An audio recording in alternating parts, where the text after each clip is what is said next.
Hey, Power Athlete Nation. Welcome to another episode of Power Athlete Radio.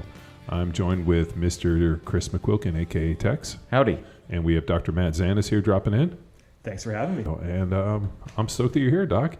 So I heard that you have some questions.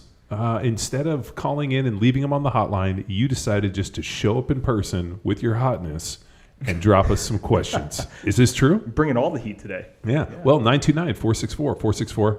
0. 929 ing 0. Yeah, that's the number for our hotline. I like the fact that you just kicked the door in and said, hey, you know what? I got questions. You got answers. Let's drop them. So let's open up this segment with Ask Us Anything. You know, I am a longtime listener of the podcast. I know you are. 2011, actually, to date it. But yeah, I actually went out and asked my cohort of people for some questions for this podcast.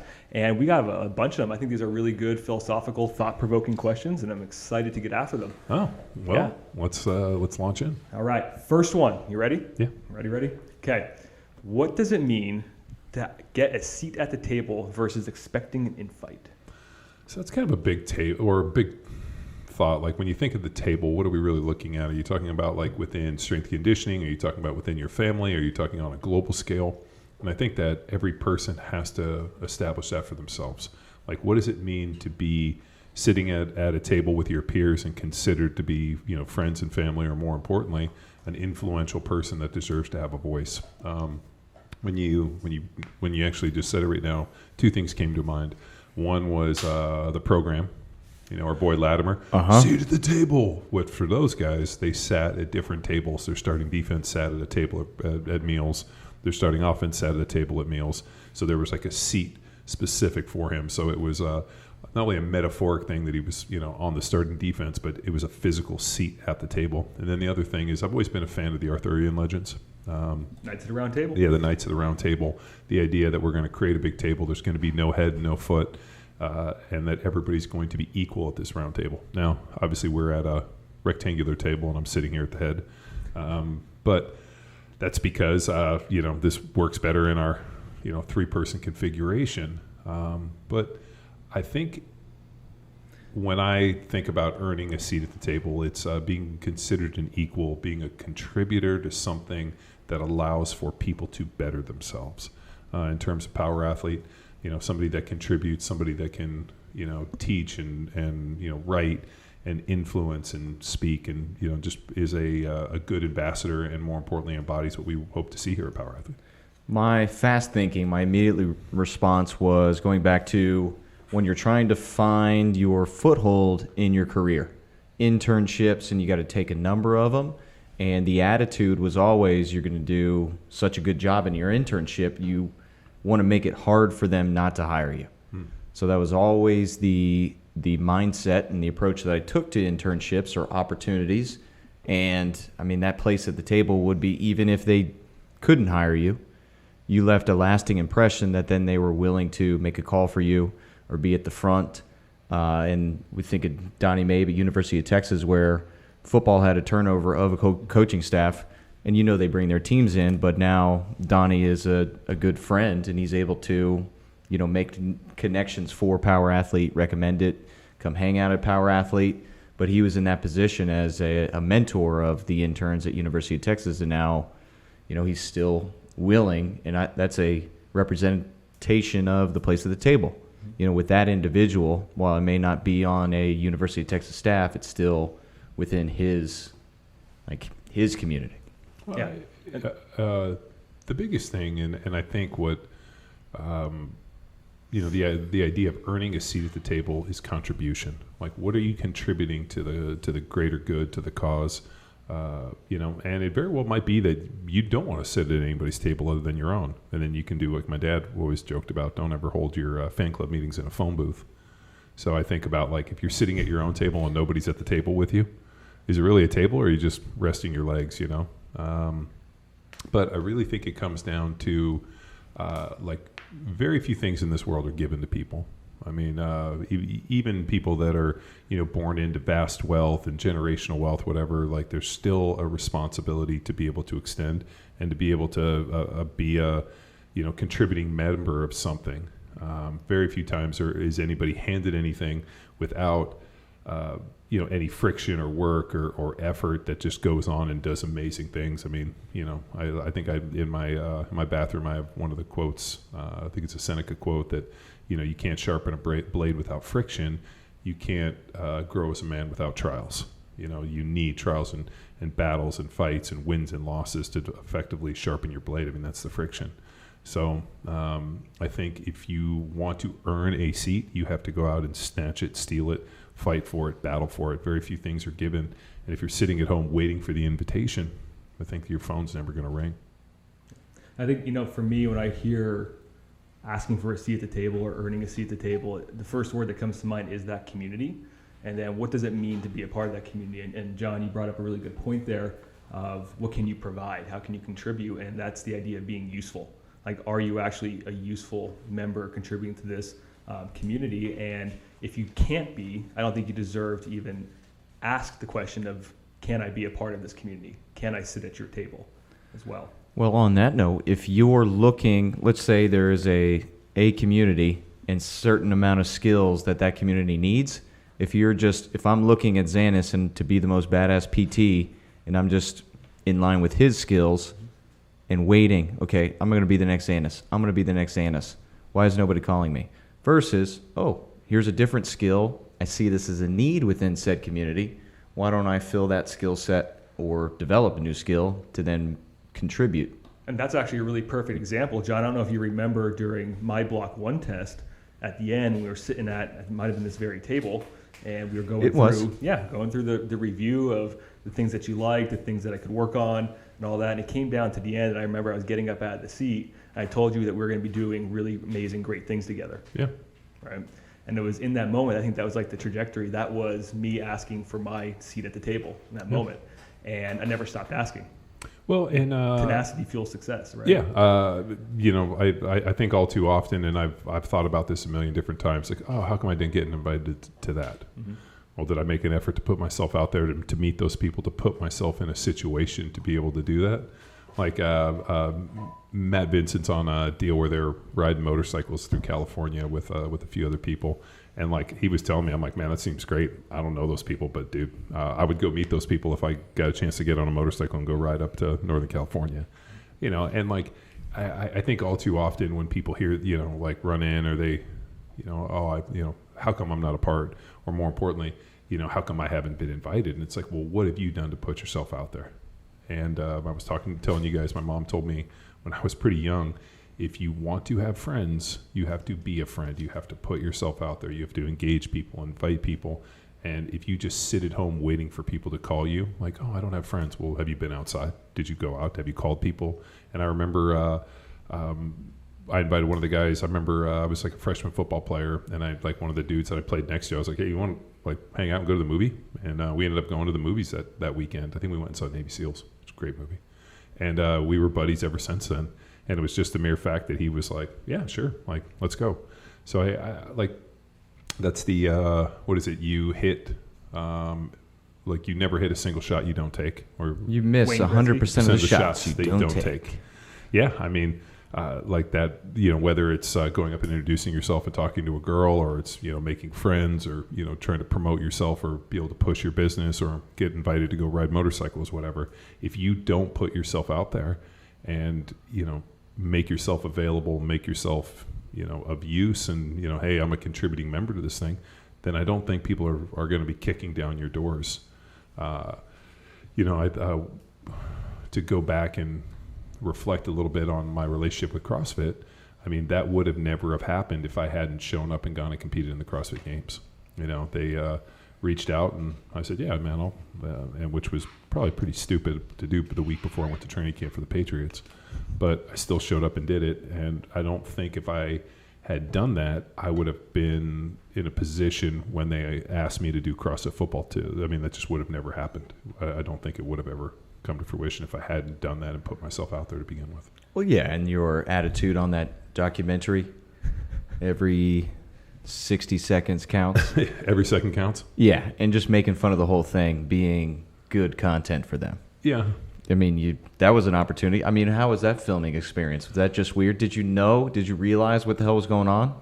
No. So I had not really done CrossFit. I was training at a CrossFit gym, getting ready to go back, but it wasn't until they reached out and said, hey, would you compete in the CrossFit Games? And I was like, I don't know. And then they hit us up again. I was like, yeah, I mean, when is it? Okay, yeah, fuck it, let's go do this thing. And then they said, hey, can we send some cameras out to film some of your training? And I was like, yeah, fuck, that's fine. I mean, they filmed my training before for the NFL. It was not a big deal. So then they showed up and, it was Carrie and Saban interviewed us, hung out, took a bunch of stuff, and I didn't necessarily know that they were going to cut it up into a movie until, much, much later after that. So, well, talk about making yourself known. You stood out like a sore thumb. Yeah. Well, like the next biggest guy was like 200 pounds, and then I was like 306. So who's this guy running down the dirt path? Fuck, man, my legs blew out, dude. We made a huge mistake on that one, in that I ran first, and I was so smoked from the run that I never recovered. I should have run dead last. I should have crushed everything, got enough points to get high, and then just somehow survived the run. I went out and just imploded on the run, and then the whole weekend was an implosion. Were you trying to prove something? Maybe. I mean, I've always taken this idea that, I thought I was, extraordinary, that I could do just about anything. And during my playing days, I felt like I was superhuman, that I could do anything, that I could play at the highest level. I could lift all the weights. I could run. I could do all these things. And even through injury, I remember hanging out with Mark Schlereth when I was a young guy. And Schlereth was like, everybody can do it when they're healthy, but can you do it when you're injured? Can you do it when you're getting old and you've had surgeries? And so I always thought that was an interesting observation, that, everybody's pretty good when they're healthy. So I just had this idea, and then, the training was going really well. And when they shot it out there, I was like, yeah, sure, I'll go out to the middle of nowhere and fucking roll some dudes up. But I didn't necessarily know a ton about CrossFit. Like, I didn't understand, that Chris Spieler at 5'6", 130 pounds was going to be there, and the dude can do burpees something else. Spider rabbit? Yeah. Well, I mean, he doesn't have to go far. And so... dropping 3 feet to the ground. Yeah. We measured my wingspan this morning. Twice. Just to check. My wingspan is 3 inches shorter than my height. So I'm like the opposite of everything they highlight at an NBA game. 64 and That's a half. not good. Norm. Great bench press, guys. Yeah. Oh, that all came from the fact that we're sitting over there doing our kneeling lunge or kneeling presses, and it was like he's like a little piston. And you're I'm like, my reps are going like twice as long. He's like, what do you mean? What is going on? I got a short humorous head. Well, what's that equation 6'5" that they wingspan over here? Yeah. use in the fitness for distance traveled? Oh, for work capacity? Yeah, the idea, it is. like horsepower, which is like, what is it? Oh, fuck, I can't remember. Yeah, the I equation. can't remember. But yeah, you're fitter than I am because you got to travel farther distance. Doing more work than you. You're not wrong. That's actually hilarious, dude. Observation. But back to that, you then created this opportunity. It's your willingness, your openness, not necessarily seeking that out, but it since has opened up many doors for you. Well, I remember when Glassman pitched me the idea for CrossFit football. I ended up driving out to Arizona shortly thereafter, and let me think. Yeah. I drove out to. They pitched me. I drove up to Arizona, met with them, kind of gave them some ideas, and I basically said to them, "Hey, I'm ready. I'll call you in 30 days." And I called them in 30 days, and we launched. And they had a couple guys who had been driving out there like every couple of months for a couple of years, talking about doing something similar. And I don't know what they were waiting for. And then they were upset when we launched. And I guess the idea was like, well, you guys have been Were talking you about aware this. of that? Or No. you just said, fuck it, do No. me? I wasn't even aware of it. It's because you seized the opportunity. You Well, you set yourself up. Like Seize you the were carp. Yeah. Seize the carp. Well, Carpe diem. I think a lot of people, and we saw this in the fitness industry all the time, like the people, we used to call them getting ready to get ready. Oh, like they would want to come train with us, be like, I need to get in shape before I come back here. Or, I'm getting ready to get ready. And I think a lot of times in this, whether it be business or whatnot, we run into a lot of times where people are getting ready to get ready.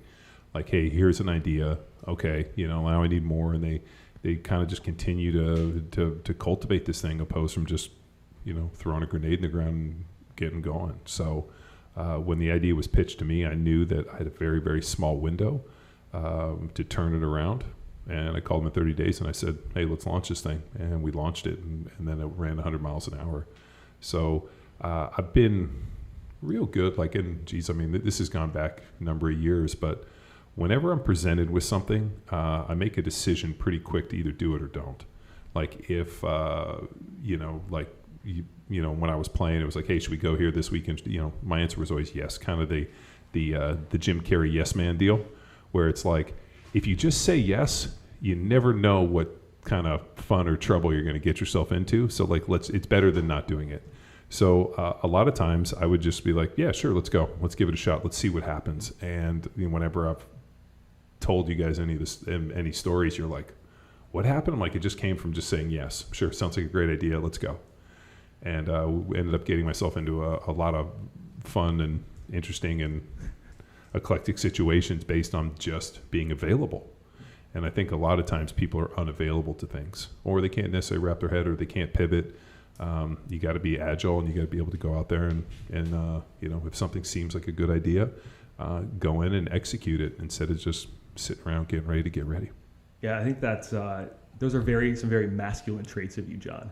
Being very assertive and being able to make decisions like that. I think it sets you up into a really great place. And I was going to ask this question kind of next, is like, how do you actually prove yourself to get a seat at the table, right? And you demonstrate a lot of those qualities that already lay the groundwork that's necessary. So when that window opens up, you can jump through it, yeah. Right? And we use this all the time. I don't know if you have to physically actually prove yourself, so to speak. It's more about the energy that you present out and you're putting out there and deliver to the world and those around you. And my girlfriend Kendall and I call it BDE. You know what that is? Big dick energy. There it is. Ooh, big dick energy, huh? It's a BDE, right? And you don't need to actually have a giant phallus to demonstrate BDE, but it's more of an energetic thing. It's the confidence, it's the assertiveness, it's the ability to make decisions, and it's just the ultimate air of confidence, I think. And and I was talking to a group of people about this the other day. Who demonstrates that really, really well? Our good friend, Mr. Rudy Reyes. Oh. Right? Because he's authentic, right? Nobody else is ever going to be like him. One of a kind. He's very, very one of a kind. But he puts himself out there, and he doesn't care what you think about him. And, it's really interesting because one of the guys was talking about how he was at the symposium back in 2017, and Rudy's up there in his cut-off jean jacket that he always wears, no shirt underneath, and those skin-tight corduroy pants and boots. And all these women are just flocking to him. And everybody else was just kind of in the way of this flocking. Yeah. And he couldn't understand why. And then you realize it's he's a good-looking dude and everything. Yeah. But what's he putting out there? He's confident, and people are attracted to that. Yeah. I mean, they there's a piece of research, and I'm sure we can dig in, put in the show notes, where they basically showed women men's faces, and and it had to do something with testosterone levels. So the higher the testosterone, the more attractive the face. And there was something about that, and I'm not saying even from a picture. Yeah, just from a picture. Mm. So I mean, think about how hardwired we are. I mean, there's a reason that peacocks have bitchin' feathers. There's male peacocks. Male peacocks. There's a reason that Rudy Reyes is Rudy Reyes, and the whole look and everything. I love it. It just. Oh God, I love Rudy Reyes. I mean, and I'll tell you this. And that's also the whole kind of vision that is Rudy, but really one of the most genuine, nicest, kind-hearted, loving people I've ever met, to the point where you see him and gives you a hug and is it's so good to see you, and it's never disingenuous. Like when you're legitimately talking to Rudy, or he says that, and the interesting thing is we text, and I'll reach out to him on occasion or whatnot, and I won't hear from him for a while, and then all of a sudden he'll call me and he's like, dude, I've been meaning to call you.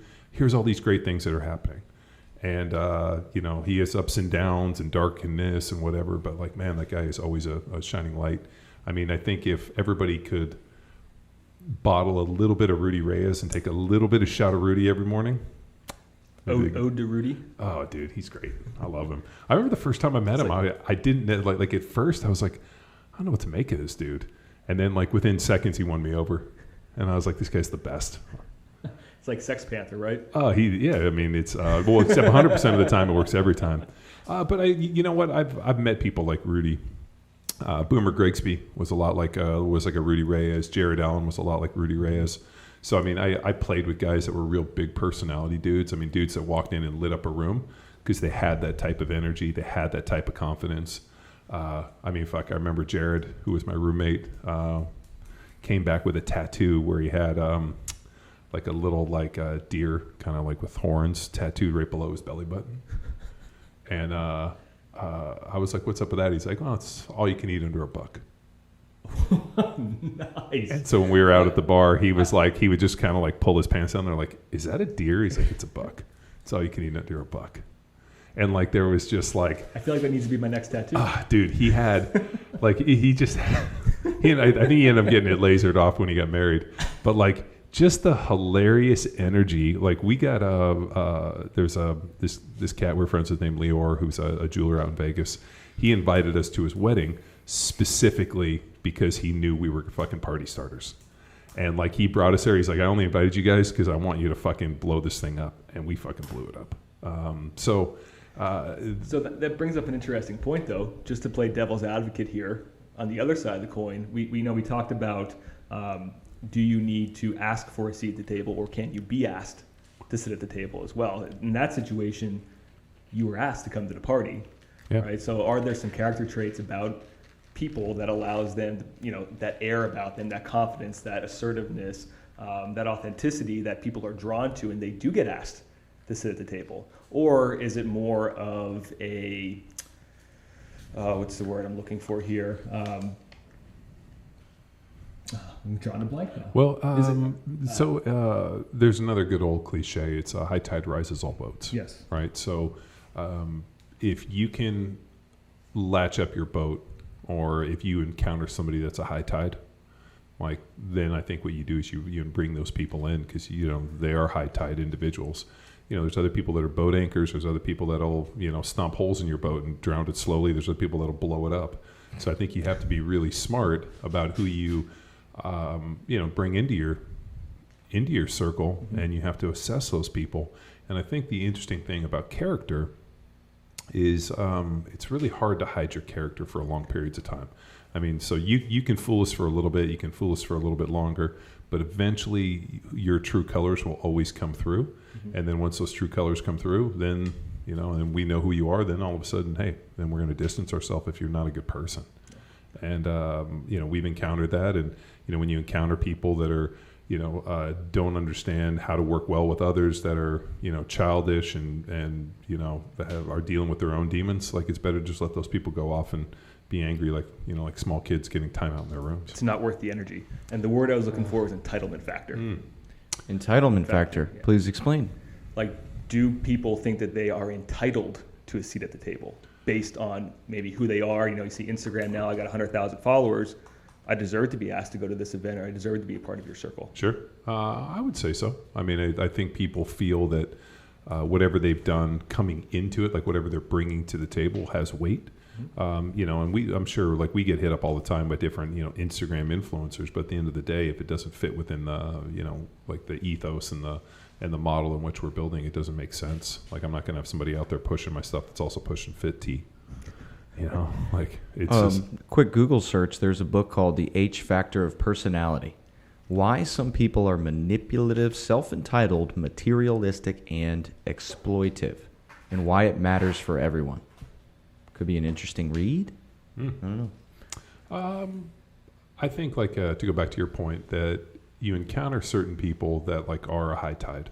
Like if you meet somebody and you're like, man, this person's like, he's energetic, he's smart, he's got good vision.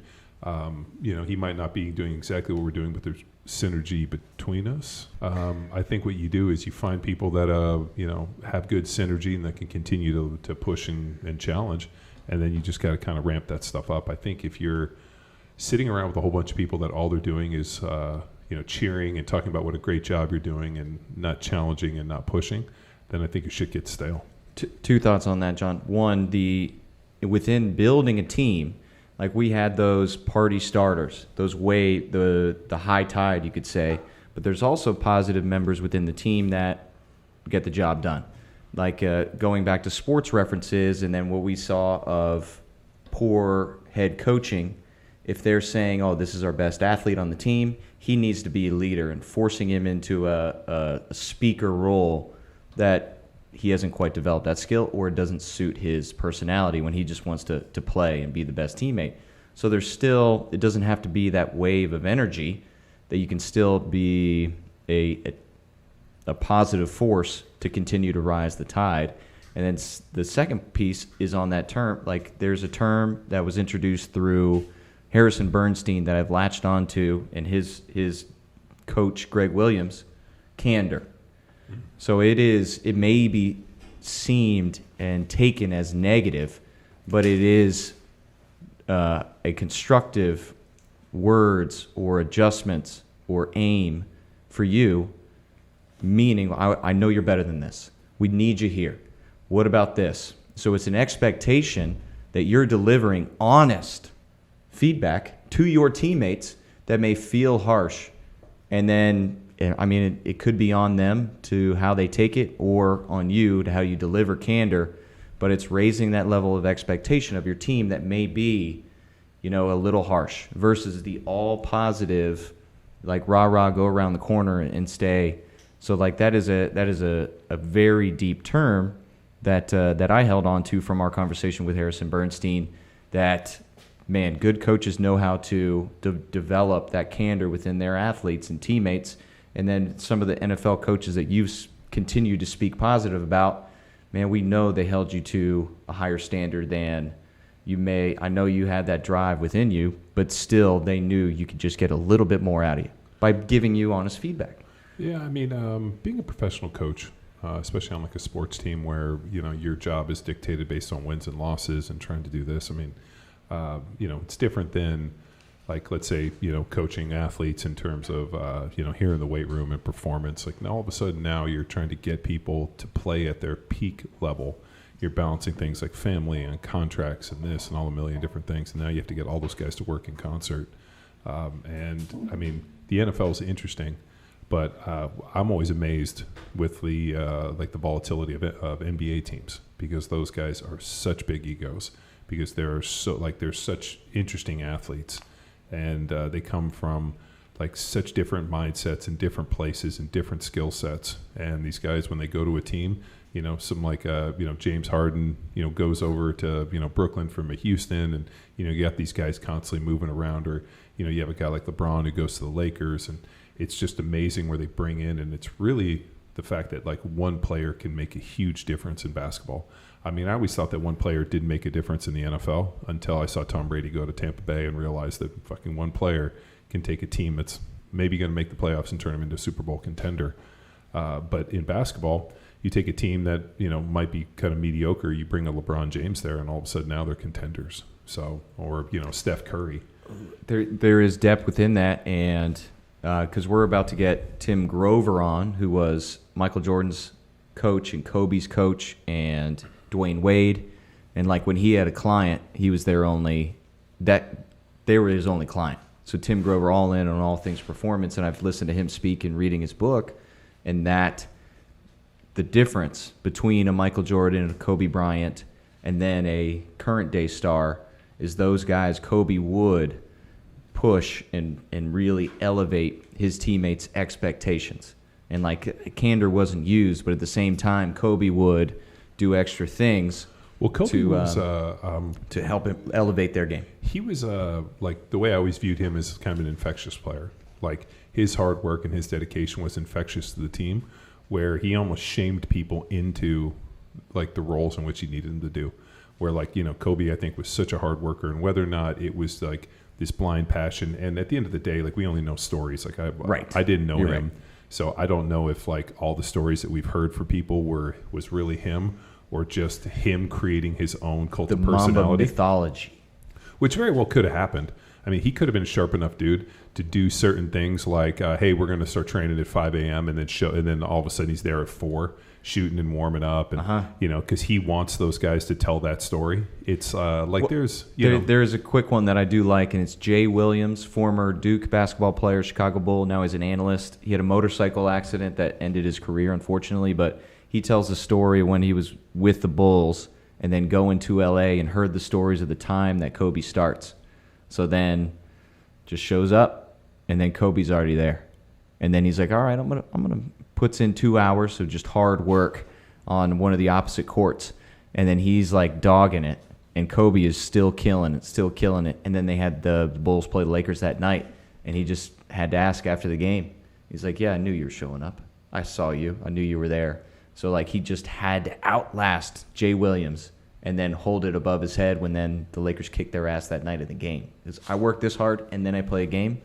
Like, good luck, buddy. So welcome to the NBA moment. Well, I mean, it's was that how Kobe was all the time when nobody else was watching, or was he doing those things to try to build his cult of personality that he wanted to build this legend? That's a great term. Which either way is fucking great. Like, regardless of that's just who he was.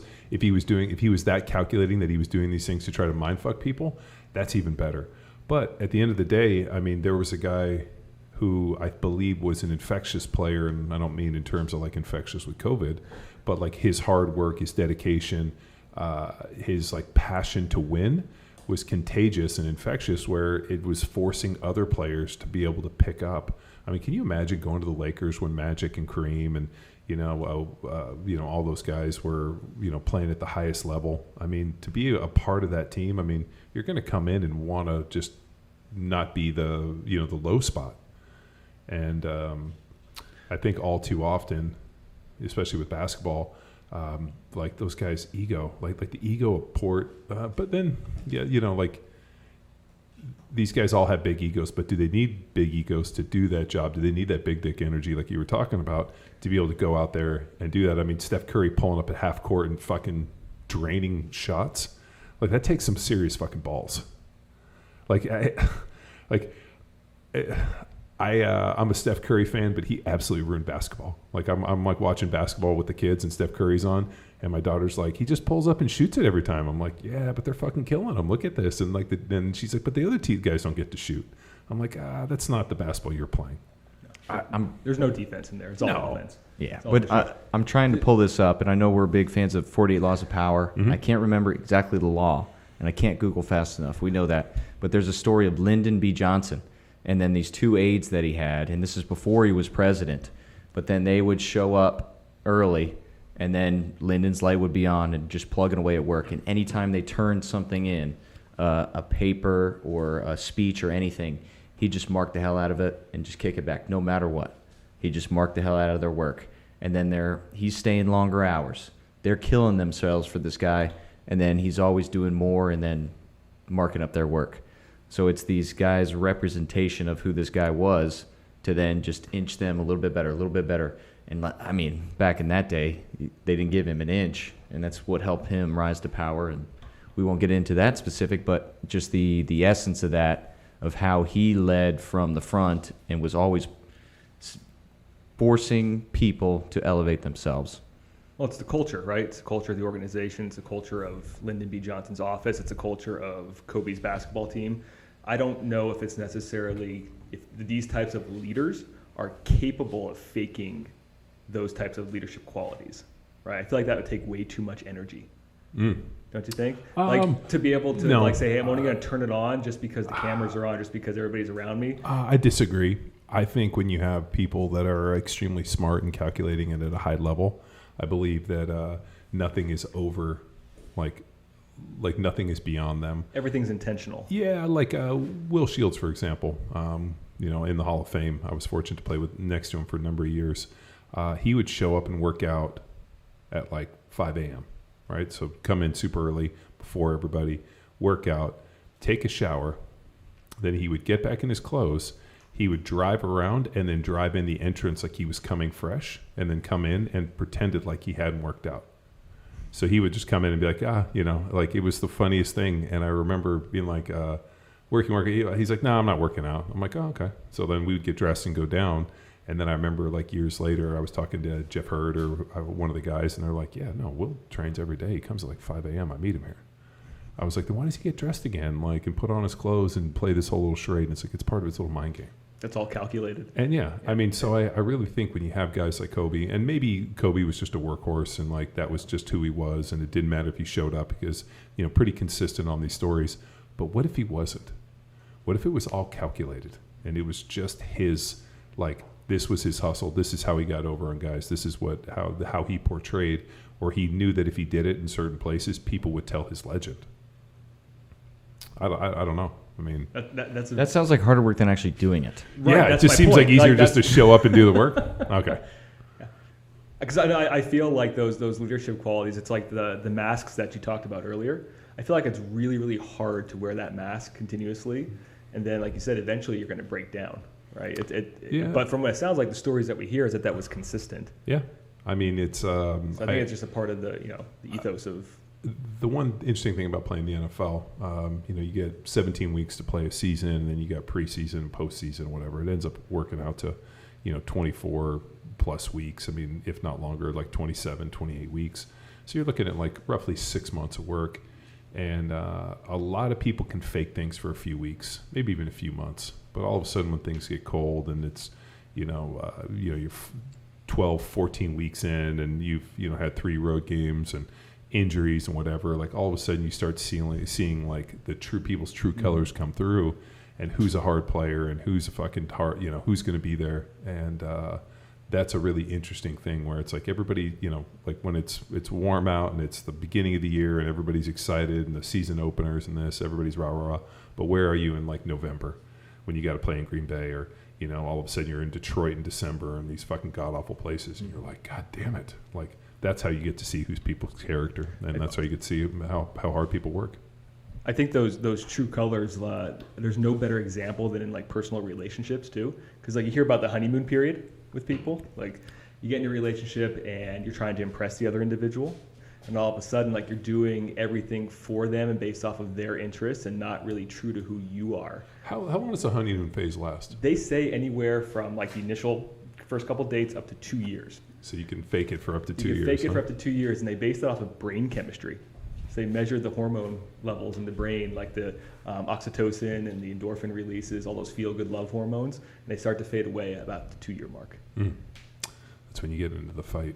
That's when the fights start. Yeah. Tex, your mind looks blown over here right now. I'm listening, taking notes. All right. Yeah, no, I always think the way that, like we had the twins so quickly that I've always joked that like we never even had a honeymoon. Mm-hmm. Like we didn't. Literally we didn't. My wife was pregnant, so we never had a honeymoon. So like I keep telling her, I'm like, we got to go on that honeymoon one of these days, and she's like, I'm like, I guess we already missed it. That's why you got to go on the honeymoon phase early. I'm sure there's a term for late moon, but I want to bring it back. It's called a reboot. Ooh. A baby moon? No. Yeah. Reboot? A reboot. There's a term, sticking with companies and creating this magnet towards your personality. There's a term that was invented for Steve Jobs and the culture that he created at Apple. It's a reality distortion field, in that his charisma and push, so say you're one of his employees, his push and belief and expectation that you can get this done in 2 weeks versus what you say 4. And then you can accomplish this, or it's outside your skill set. So his belief and charisma in his abilities, his team's abilities, and it weighed on people, but at the same time, he elevated their capability and capacity beyond what they believed they could accomplish. And it's just creating this expectation for people to aim towards. So maybe they fall short of that 2 weeks expectation, but then it was accomplished in the 3 versus the 4. So it was a term that one of his employees invented. His name was Bud Dribble in 1981 to help describe the culture and the work atmosphere that he was experienced with the Steve Jobs back then. It sounds like he was catalyzing a learning moment for all those employees, right? To me, the first thing that comes to mind is like when you're playing a sport and if the coach isn't talking to you, it's not a good sign, right? Like if he's not busting your balls, you're probably not putting enough effort or work in. So Steve Jobs, being such a hard ass that he was, from what I hear, got to read his book too. That's still on the to-do list, the biography of him. But catalyzing that learning moment, it pushes people to their limits and puts them into an environment where they necessarily wouldn't have been able to take themselves before. And I think that challenge is the mark of a really good leader. Yeah, you got to challenge people. Yeah. Then, so what would we say to athletes or employees that are then posed with, man, this guy's always right at me. He won't get off my back. What is that with that attitude? Shift and how perspective. how can we provide them? Like Matt brought a great point.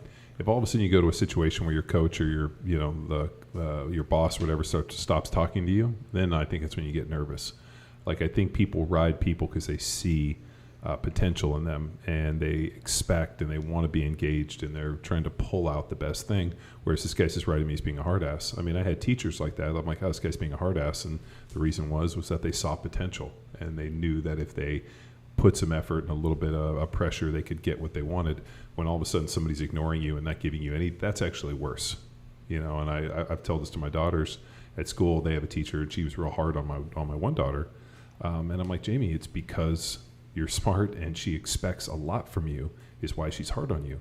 If you get to a point where your teacher doesn't say a single word and doesn't care, then that's when we get nervous. That's when all of a sudden they've just given up on you. And she couldn't but then also girls are different than boys. I think girls do much better with positive reinforcement, whereas I think boys tend to do better with like, you can't do this. Whereas girls are like, maybe girls. Is that boys or girls or the energy, Matt? Boys and girls. There actually are some. Yeah, there's some genetic. Dude, there's a whole bunch of books I read on like how to like coach girls. That like girls will work hard if like they feel endeared to their coach and like they want to like because women tend to be pleasers in a lot of ways. So like it's very different coaching female sports than male sports and like creating bonds and this and like there's a whole bunch of things. Whereas a lot of dudes. I want to succeed in spite of this fucking asshole. Whereas that same kind of mindset is pretty toxic and doesn't work well for girls. And I think it definitely transcends animals as well. So I train hunting dogs. I've been training them since I was a little kid. We've always had Labradors and Weimaraners. And the first dog that we had was a female lab. And the next two that we had were the Weimaraners were both boys. And the boys are so fucking stubborn. So stubborn, so hard-headed. Yet the girls, the female dogs, and I'm getting a new puppy here in a couple of weeks, so I'm going to be testing this out here really, real soon. The female dogs are always, like you said, way more submissive, and they are willing to please, and you train them more with praise and love than you have to do with the sticks. So it's more the carrot than the stick with these dogs. And I think it's the same way with coaching as well. Yeah. Just like training a dog, right? No, I had a lot of asshole coaches growing up, and I think I wanted to succeed in spite of assholes. Whereas, just talking with my wife, like how she was coached and like the best coaches she's had, even for my daughters for their sports and gymnastics and swimming, whatever. Like the more engaged and like the more connected they are with the coach, the more they want to go and the more they want to like progress. That's like whereas. I could care less. I'm like, fuck, I'm gonna be successful regardless of this asshole. So encouraging these kids to get their place at the table, or individuals, it all determines on does it come down to sex alone? No, I think there's a component of it, but no, not fully. Go on. I was gonna say I think there's a lot more conditioning that's involved in that as well. Here's a quick question. Yes. Then how could you read how to play that situation very quickly before just assuming off our first impression what's going to work to then encourage this person to help earn their place at the table versus eventually expect it? I think it comes down to the communication, right? So like and it depends on the generations as well, because the way you and I were raised is totally different than the generation growing up now, and like the boys and girls in their early 20s that are trying to ask for that seat at the table. We are always taught to like really work hard, and I think that goes back to that entitlement piece, John, that we were talking about earlier. I think there's a lot more of that going on right now, like expecting to be placed at the table based off of who you are or like your efforts so far in life. But I think it comes down to setting the right expectations, like and having that conversation. Because John, we talked about this earlier, where you couldn't get a date by sitting home alone. Yeah, right. I'm like, that's the one place I was never going to meet any girls, was sitting at home by myself. Exactly. So you have to put yourself out there and put yourself in the environment, and it's almost like you have to throw yourself into the fire and meet as many people as you can and talk and network and get to know them. And now you have the reps in, so that when you do get that window of opportunity opened up, you can jump through it. But I think to answer your question, Tex, it comes down to delivery, right? It comes down to the impact that you're trying to have. So, like for me, for example, like I was telling you the value I was going to provide you, John, back there at that block one. Like, this is all I can offer you. And, that's totally different than saying, hey, I deserve a seat at your table because of everything that I've done. Who gives a shit? What can you do for me? That's what people want to know about. Well, or what can we do together? What can you do together? Yeah. And a lot of times, there's kind of an interesting balance. Like, and I do, we deal with this all the time, like the risk versus reward. Like the idea of like, okay, hey, like the information might be good, or this person, has a skill set or whatnot, but you're an insufferable asshole. And then you have to like balance that out and be like, well, then we don't want to work with you. So I think that there's like kind of an interesting balance of like camaraderie, being able to fit within a group, being able, like not being a fucking pompous ass, being able to work well within teams. That's why, when we tend to hire people, we find that people that play team sports tend to work better in different environments, and especially in ours. So like that idea of like team sports, can I work in a group? Do I understand the general mission? Do I understand that camaraderie, opposed from, some other people when we've encountered where we've been like, man, that guy's probably could be a valuable piece, but like nobody wants to work with you. And so I think that that's a interesting thing. And I tell this to my daughters all the time, especially like for the school they go to. They work in a lot of small groups where it's like, you have to learn to work in groups. You have to prove yourself to be a valuable member of the team so that everybody wants to work with you.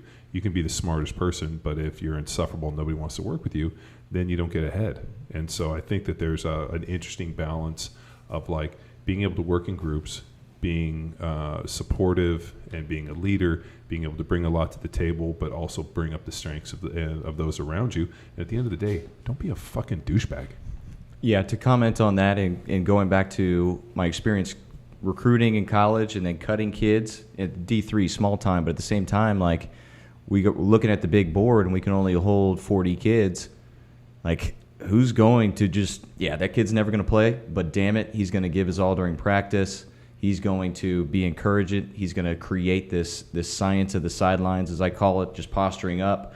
Like, kids come off encouraging in the huddle, and they just want to be a part, but not just wear the jersey. They want to be a part of the team. So that was always part of the conversation when we go to the whiteboard to erase the names in the fall. I think that comes back to one of my favorite presentations from Summer Strong this year was Martin Rooney. Oh, baby, yeah. Right? Like, talk about an energetic presentation delivery style, man. You were just engaged from the moment he started talking. He told the story of, coming out from track practice or track tryouts and getting cut, right? And then it was football practice and coming back and getting cut. And the coach coming to him and saying, you'd be really great, you'd be amazing at track and field. So giving them that next option and showing that they're still valuable somewhere, and that could be that pivot moment, that transition piece for a lot of the kids. Cool. Well, I think asked and answered. Yeah. Well, thank you for introducing that topic, Matt. Yeah, that was a good one. Thanks, Dr. Zanis. I'm sorry. Sorry, go on.